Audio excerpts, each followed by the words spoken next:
मुख्यमंत्री देवेंद्र फडणवीस साहेब व पालकमंत्री जयकुमार गोरे भाऊ यांच्या सूचनेवरनं मी माझी आत्या असलेल्या कुमुद अंकाराम यांना विनंती केली की फडणवीस साहेब आपल्या पाठीशी इतक्या भक्कमपणे उभं राहत असताना आपल्याकडनं कुठलीही चुकीची कृती व्हायला नको।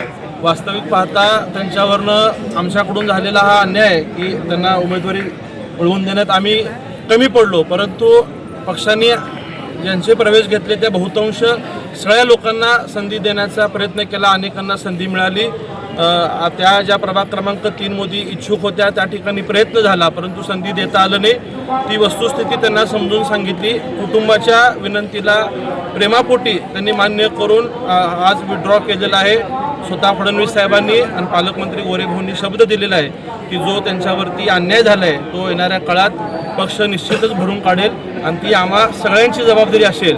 आम्ही सुद्धा त्यांना विनंती केल्यामुळं मान देऊन या ठिकाणी विड्रॉ केलेला आहे। भारतीय जनता पार्टी सोबत सक्रिय प्रचारात त्यांचा राहील। भारतीय जनता पार्टीचे उमेदवार निवडून आणण्यामध्ये त्यांचा सिंहाचा वाटेल हा विश्वास मी कुटुंबाच्या वतीने आपल्याला